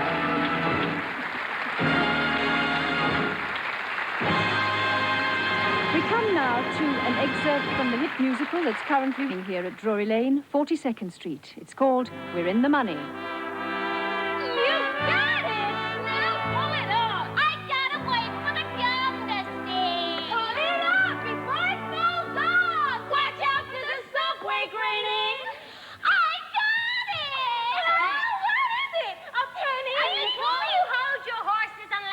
Dirt off. A dime. We're in the Marty. We're in the Marty.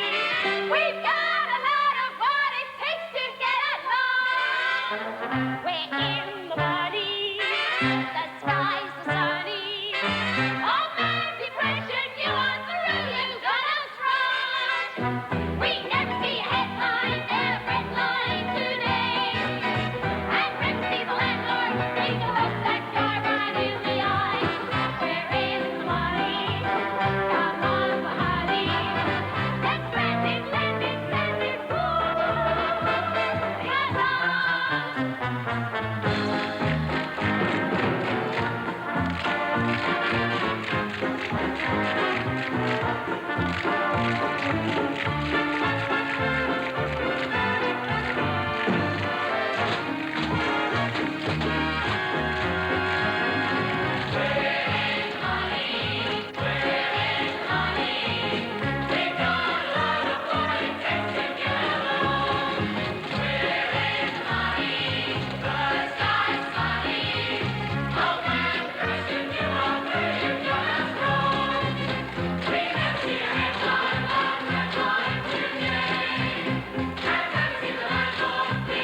In the Money, and after this break, we'll be in for a laugh. Ladies and gentlemen, please make welcome Ken Dodge.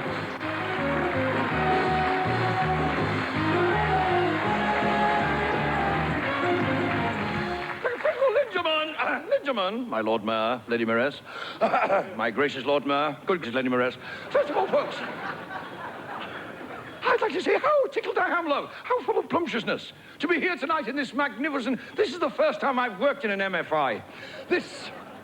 I've been looking forward to this all day. 5 o'clock this morning in Nottingham. 5 o'clock, I flung the bedroom windows open, climbed in, but by Jove. What a beautiful day. What a beautiful day for going up to President Reagan and shouting, Ayatollah.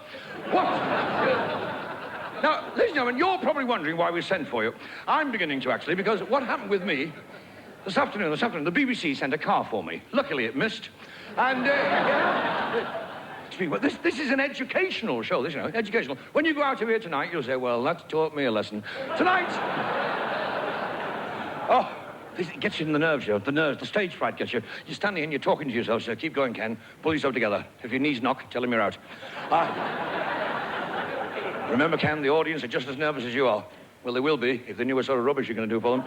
Here, I'll talk to you, sir. You look sensible. The gentleman in the evening dress and trainers. Sir, What's not your bath night? What? Monday night. Aha. Yes, Monday night. Every Monday, you mean? Have you had it, or have you got it to get? When you have this bath every Monday, do you have it all over, or does she just sit you on the draining board and go as far as your knees with the flannel? You'd be surprised, some of the things, the answers, you get some on the front row, all the posh people, say, a shower. Yes, have a shower. Or a bidet. Bidet. We don't have bidets up in Notty Ash, we just stand upside down in the shower. It's the same thing. And, if you want a jacuzzi, you just put a teaspoon of Andrews in the bathwater. This is... Have you ever been in one of those things? A jacuzzi. Jacuzzi. You're sitting there and the water's swirling away. You don't know whether to enjoy it or apologize. Could we have... No, I'm talking about years ago when we all got bathed in the old tin bath when we were kids. Do you remember that, sir? Getting bathed in the old tin bath with a brick under one end? Of course you do. The older you got, the deeper you sat. This was it. When we were kids, it was the order of the bath. The order of the bath first, then the whippets, then your granddad. No, you see, we want to... This is all highly technical, theatrical technique. There's a special name for what I'm doing now. It's called struggling. This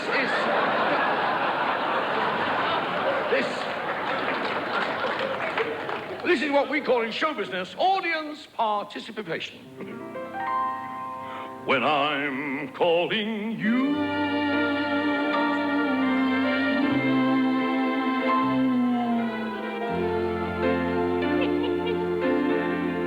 will you answer? Kettle's boiling. Just one cornetto. Oh, I'd like to give it to you. Climb Esperanza. Classical music. Classical, you'll get classical music. Come and join us. Come and join. Silent night. I just called to say I love you. All the girls I've loved before.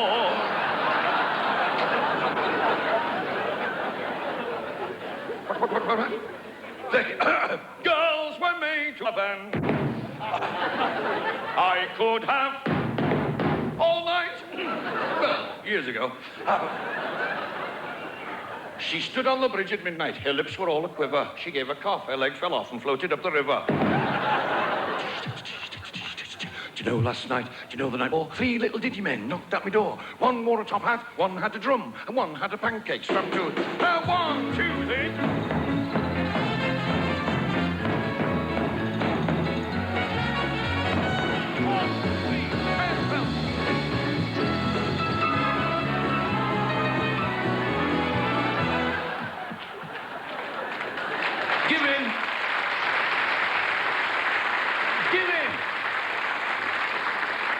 Ladies and gentlemen, one of the big successes I was associated with BBC television was a lovely programme called The Diddy Men.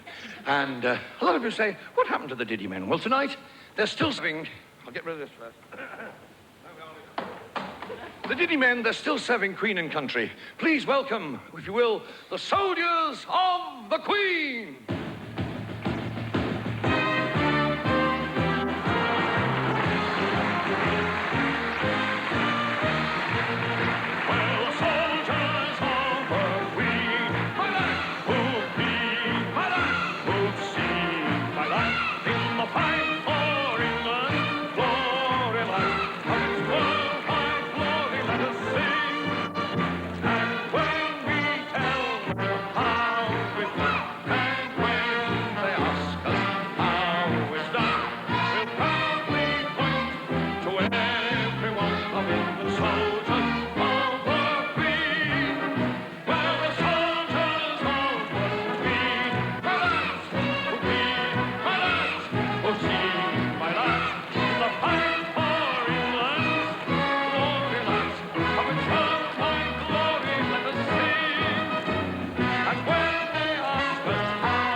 British men, ladies and gentlemen. British men, the world's greatest men. You wouldn't swap us, would you, ladies? You wouldn't fancy one of those continental Romeos, would you, girls? You wouldn't, miss. You wouldn't. It's too far to go with the spare parts, for one thing. Fancy being married to one of those Frenchmen. They're awful Frenchmen. You know, Frenchmen are always, how can I put it so it won't frighten you?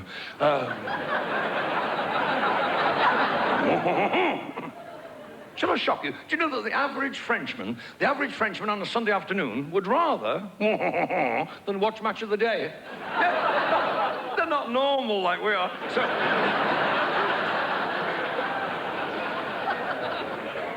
This is the... I'm very proud and privileged to live in the greatest country in the world, ladies and gentlemen. And when I think Great Britain is a wonderful country and one of the most beautiful countries, and when you stand on a summer's day in the middle of the English countryside, in a field, and there's a blue sky, and a breeze is ruffling through your hair, in the distance you hear the sound of a distant curlew, and you think to yourself, do you know a chip shop would grow a bomb up here? Happiness, happiness, the greatest gift that we possess. I'm thankful, Lord, that I've been blessed with more than my share of everybody. Happiness, happiness is a gift that I possess. I'm thankful, Lord, that I've been blessed with more than my share of happiness. I've got more than my share of happiness.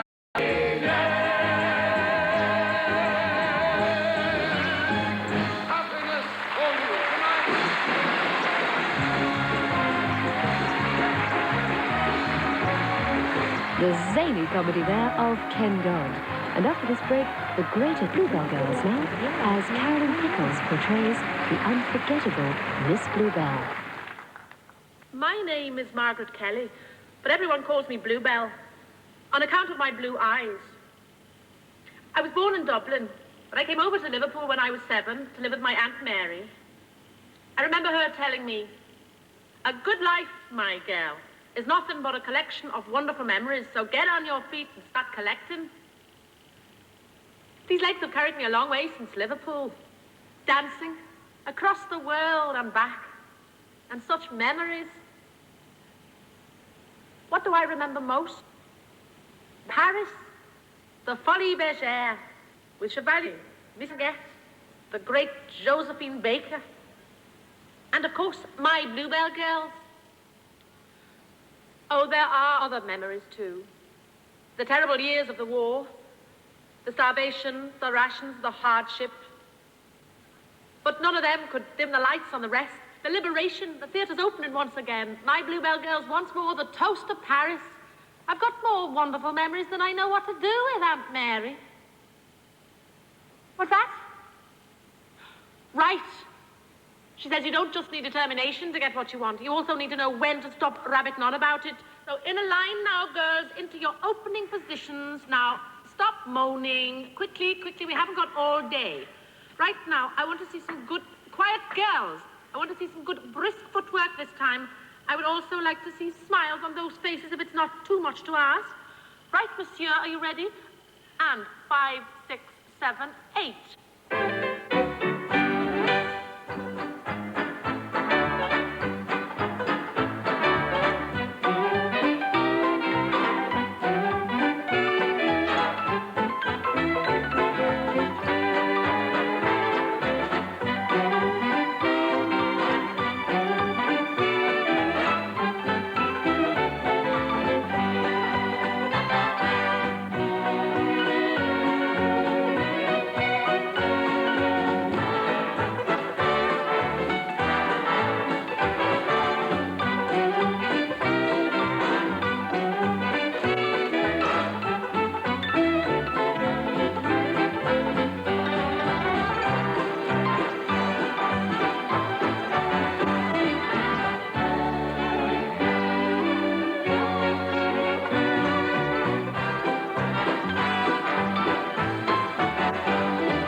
was a bit of a bluebell, always getting picked up in the woods.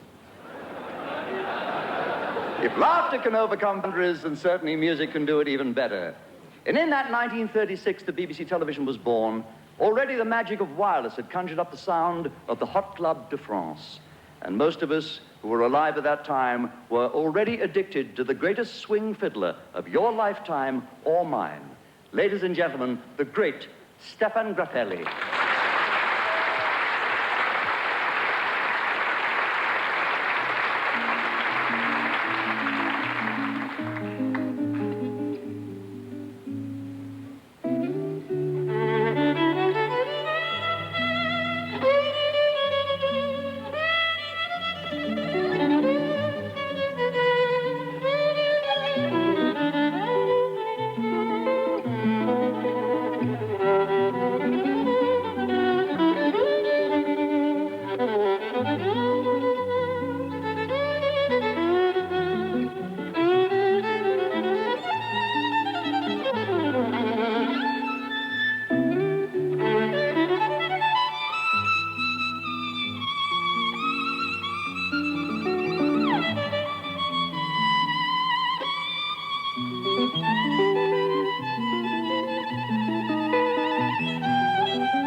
to a ding-dong down here old Brixton way.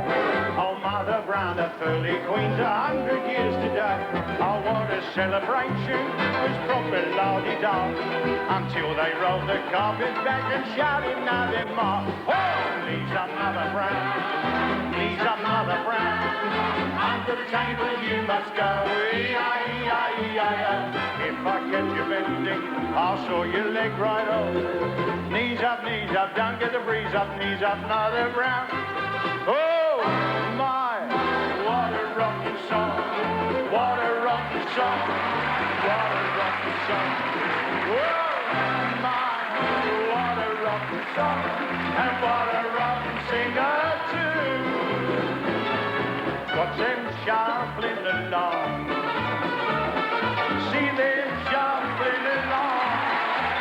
They shake your best, down your ribs, you're down at the levee. I said to the levee, join that shuffling strong.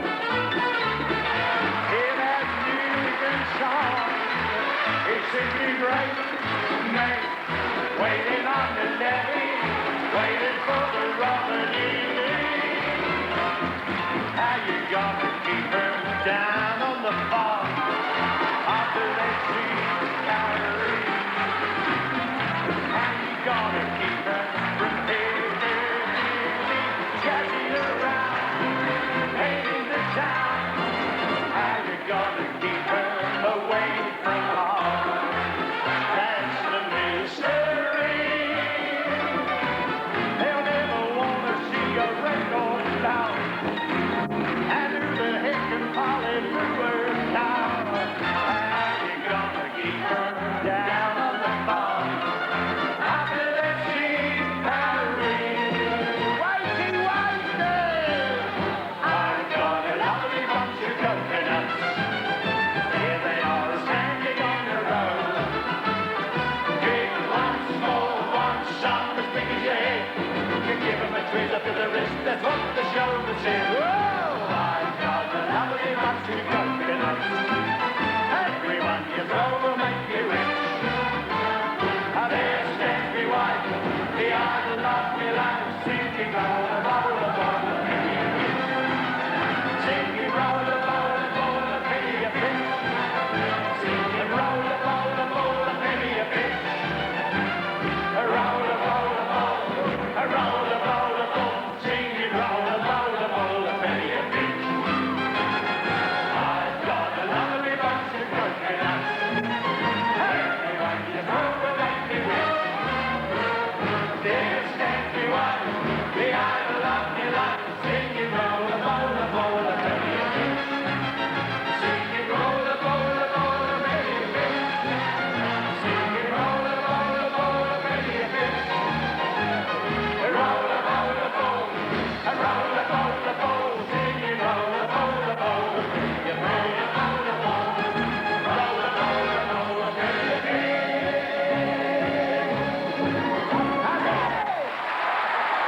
And still come Penelope Keith, Val Doonigan, and the pipes and drums of the fourth. The Royal Variety Performance is now part of our great theatrical and television tradition. An annual event that draws to it the brightest and best in entertainment, not only from all around the world, but from every part of Great Britain. It is the music of its many individual regions that we're going to celebrate in our finale tonight. English, Scots, Irish, and Welsh. Our finale guests and over 200 choristers and musicians present for you now some of the music of our land.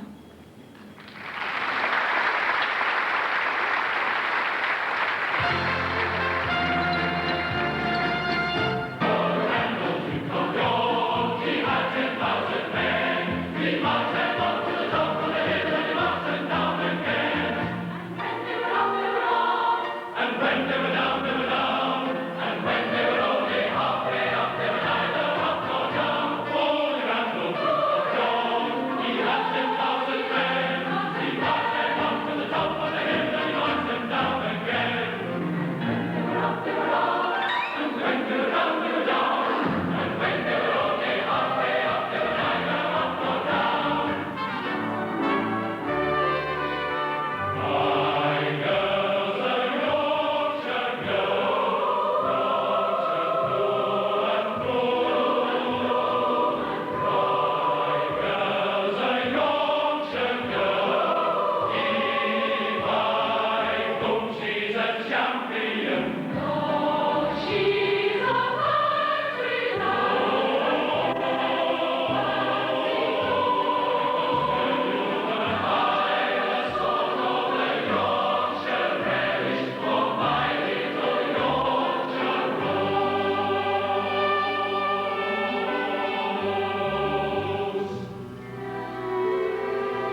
turn from the rotunda of the theatre and the Huddersfield Choral Society to the stage and the pipes and drums of the King's own Scottish borderers.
To be home again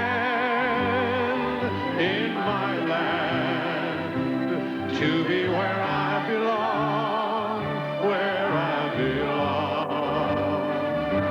When the lonely nights are drawing in, I long to be with you in my land. Is it still the same in my land? I've been away so long, away so long.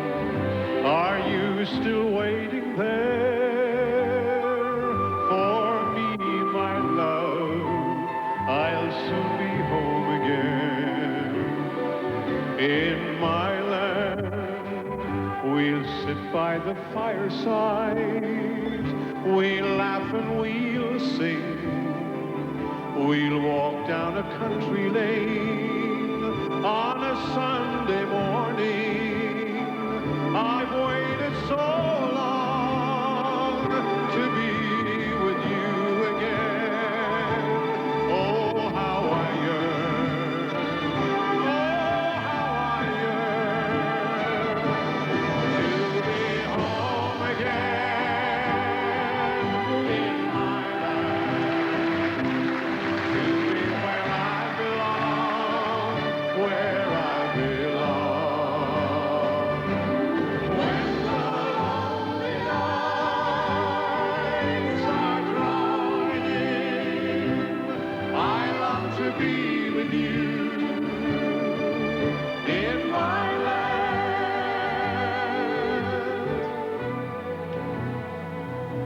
We'll sit by my side, we'll laugh and we'll sing. We'll walk down a country lane on a Sunday morning. I've waited so long to be with you again. Oh, how I yearn. Oh, how I yearn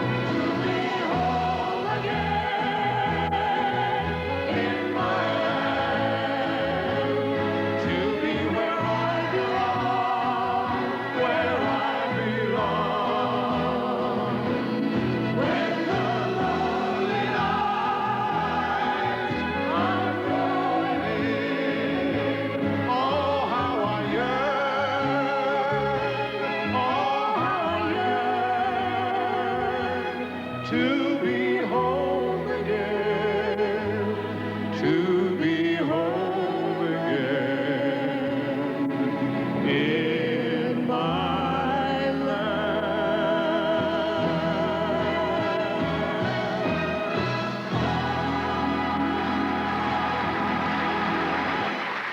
Theatre Royal Drury Lane. And now, a man from another land, Wales. And up to take a very special dress. We see the Cagney and Lacey,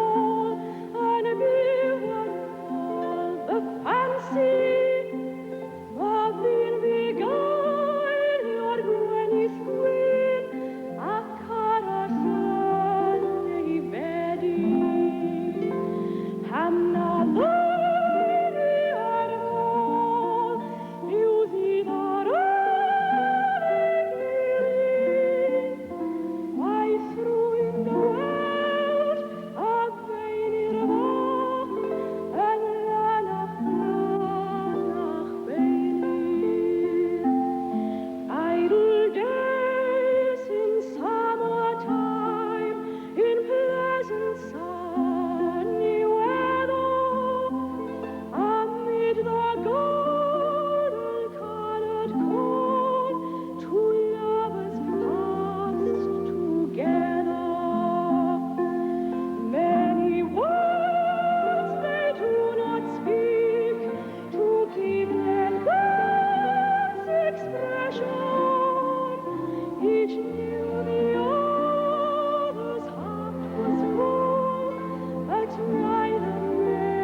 The artists assemble on stage to take a well-deserved bow. We come towards the climax of our evening.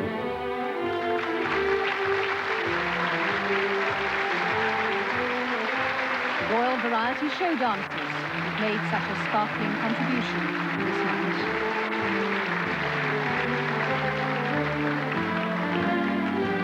Now there come the pipes and drums of the 1st Battalion of the King's Own Scottish Borderers.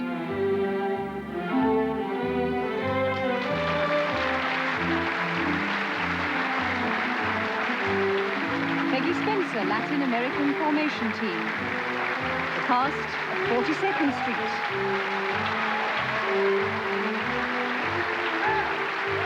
The cast of Charlie Girl.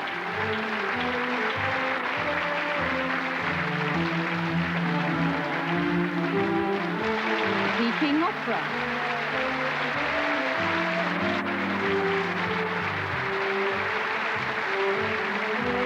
Representatives of the 180 members of the Huddersfield Choral Society who sang here tonight.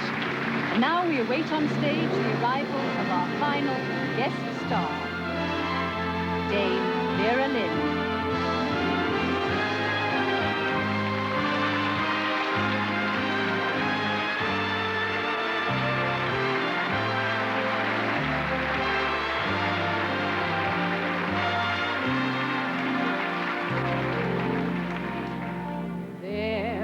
A happy island that rose from out the sea,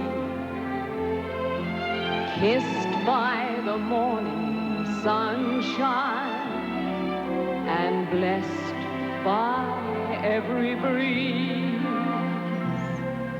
Her fields are green and flowery, her mountains proud and grand, her children love and bless her.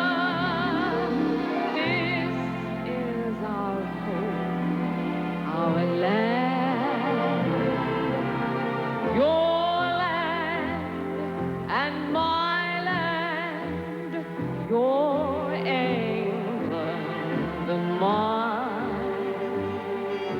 Mother who calls her son wherever sun doth shine, glory be with her and keep her name divine. Your land and my land, your England and mine.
Gentlemen, friends, 3 cheers for Her Majesty the Queen Mother. Hip, hip! Hip, hip!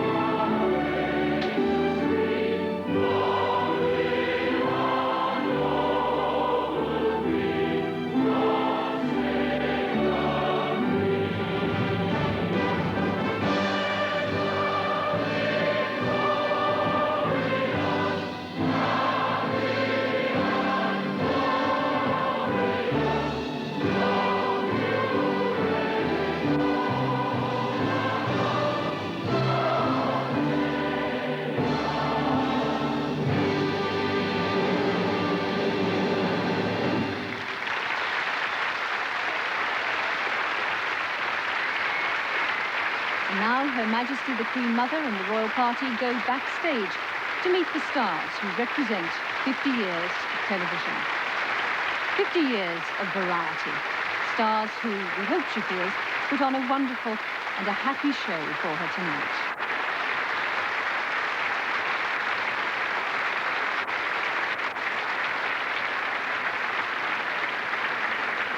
Her Majesty is introduced to the artists by Norman Maen, stage director and associate producer of the show. Those are 2 of his fellow choreographers, people who've been working so hard for weeks now towards this single special night. That's Michael Davis, without egg on his face, surely the most laid-back juggler in the business. Karen Paisy and Stephen Jeffries from the Royal Ballet. What a beautifully romantic performance they gave. The girls of Heidi High, who impersonated Elsie and Doris Waters tonight, the duo who were always great favourites of the Queen Mother, I believe. That's the original Miss Bluebell, who looked tonight as if she could well have danced across the stage herself. And there's the cast of Only Fools and Horses. It used not to be done to incorporate the occupants of the Royal Box in your act, but I think they got away with it tonight. Cast of EastEnders lining up for Her Majesty there. I believe the Queen Mother is familiar with the comings and goings of Albert Square. Arla Jones, Nana Mouskouri. There's Penelope Keith. And Dame Margot Fontaine. The names and the faces that have come together tonight. They give their services free, these artists, to entertain one of the nation's favourite ladies. Lulu, Paul Nicholas, Petula Clark, Ken Dodd,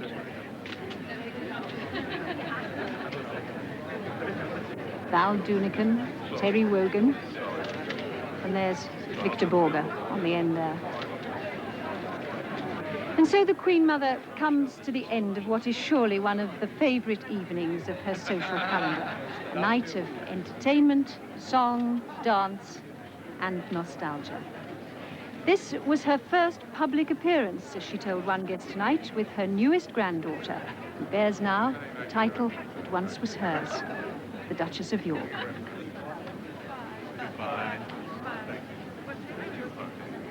From the Theatre Royal, Drury Lane, good night.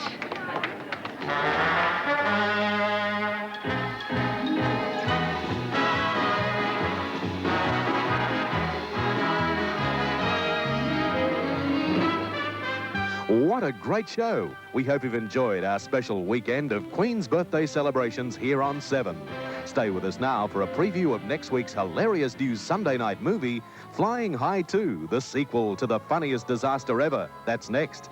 And this Tuesday night, another baffling case for Sherlock Holmes. A beautiful girl, a mysterious house, and a shocking secret. Match wits with Sherlock Holmes in a Bobby Dazzler of a mystery. 9:30 Tuesday.